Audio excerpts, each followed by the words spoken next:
بسم اللہ الرحمن الرحیم۔ السلام علیکم دوستو، آپ دیکھ رہے ہیں ہمارا YouTube channel S for you. کسی گاؤں میں خدا بخش نامی ایک شخص کا چھوٹا سا اور پیارا سا گھر تھا۔ وہ پیشے کے لحاظ سے کسان تھا۔ اس کا ایک باغ تھا۔ باغ کے آخری کونے پر ایک بہت بڑا گہرا کنواں تھا۔ بیچارہ کسان پانی اوپر کھینچتا اور پھر اس باغ کے پودوں میں ڈالتا تھا۔ ایک سال بارش بالکل نہیں ہوئی۔ کسان نے اپنے باغ کی طرف دیکھا اور کہا، اگر پانی نہ ملا تو میرے پودے مر جائیں گے۔ مجھے ان کو پانی ضرور دینا چاہیے، لیکن پانی تو اب بہت گہرائی میں اتر گیا ہے۔ میں بہت بوڑھا ہو گیا ہوں اور موٹا بھی۔ بہت محنت کا کام ہے، مجھے کیا کرنا چاہیے؟ یہ سوچتا ہوا وہ سڑک کے کنارے بنی ہوئی چار دیواری تک آ گیا۔ وہ تھک کر ایک درخت کے نیچے بیٹھا ہی تھا کہ اس کے کان میں کھسر پسر کی آواز آئی۔ کوئی اس کا نام لے رہا تھا۔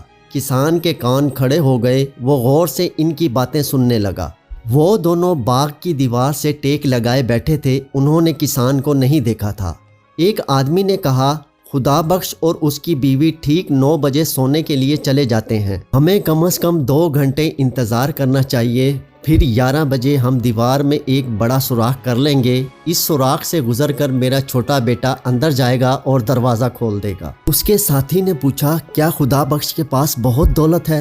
ہاں، کیوں نہیں؟ دوسرے آدمی نے جواب دیا، اس کے پاس بہت سونا اور ہیرے جواہرات ہیں جو اس نے اپنے گھر میں ایک بڑے صندوق میں رکھے ہوئے ہیں۔ وہ بہت امیر آدمی ہے۔ یہ تو بہت اچھی بات بتائی تم نے، پہلے نے خوش ہو کر کہا۔ خدا بخش گھر چلا گیا۔ اس نے اپنی بیوی سے کہا، آج رات ہم ٹھیک 9 بجے کھانا کھائیں گے۔ اس نے اپنا سارا سونا، ہیرے جواہرات اکٹھے کیے اور انہیں اپنے پلنگ کے نیچے چھپا دیا۔ پھر وہ چھوٹے بڑے پتھر گھر میں لایا اور بیٹھ کر انتظار کرنے لگا۔ ٹھیک 9 بجے اس نے کھڑکی سے باہر جھانکا۔ اس نے دونوں چوروں کو درختوں کے درمیان چھپے ہوئے دیکھ لیا۔ اس نے بیوی سے کہا، کیا کھانا تیار ہے؟ کھانا لاؤ۔ پھر وہ کھانا کھانے بیٹھ گئے۔ پہلے چور نے کہا، رات کے تو 9 بج چکے ہیں مگر خدا بخش تو ابھی تک جاگ رہا ہے۔ ہمیں ذرا قریب جا کر انتظار کرنا چاہیے کہ وہ کیا کر رہا ہے۔ چور گھر سے کچھ اور قریب آ گئے۔ ایک چور نے کھڑکی سے گھر کے اندر جھانکا اور بولا، وہ تو کھانا کھا رہے ہیں۔ خدا بخش نے چوروں کی آہٹ سن لی تو وہ زور زور سے بیوی سے بات کرنے لگا۔ وہ بولا، میں نے سنا ہے کہ آج کل بہت چوریاں ہو رہی ہیں، اس علاقے میں بھی کچھ چور آ گئے ہیں۔ انہوں نے میرے دوست علی کا سارا سونا اور جواہرات چرا لیے ہیں۔ ارے پھر تو وہ ہمارے گھر بھی آ سکتے ہیں، اس کی بیوی گھبرا کر بولی۔ خدا بخش بولا، ہاں وہ آ سکتے ہیں۔ ہمیں اپنا سونا اور ہیرے جواہرات ایسی جگہ چھپا دینے چاہیے جہاں سے کوئی اسے نکال نہ سکے۔ ذرا صندوق تو لانا میرا۔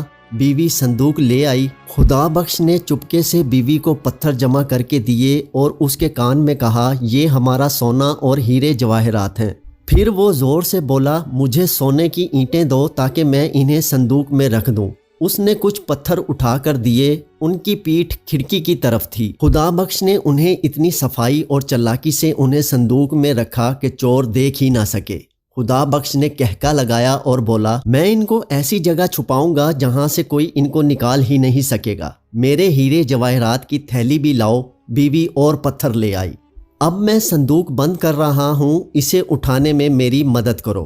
خدا بخش اور اس کی بیوی نے صندوق اٹھایا اور باہر نکل کر باغ کے کنویں میں پھینک دیا۔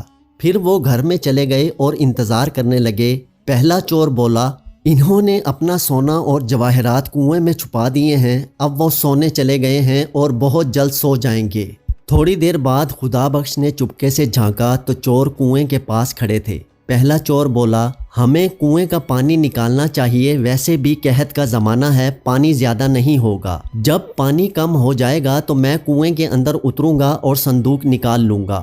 انہوں نے کنویں کا پانی نکالنا شروع کیا۔ ایک چور پانی نکالتا اور دوسرا اسے باغ میں جانے والی نالی میں ڈال دیتا۔ کنویں میں بہت سا پانی تھا۔ وہ دونوں پوری رات پانی نکالتے رہے یہاں تک کہ صبح ہو گئی، مگر وہ ابھی تک مصروف تھے۔ کسان نے کھڑکی کھولی اور چلایا، بہت بہت شکریہ میرے دوستو، تم نے میرے باغ کو سیراب کر دیا۔ کنویں میں جو صندوق ہے وہ پتھروں سے بھرا ہوا ہے۔ کسان کی یہ بات سن کر وہ دونوں چور اپنا سا منہ لے کر بیٹھ گئے۔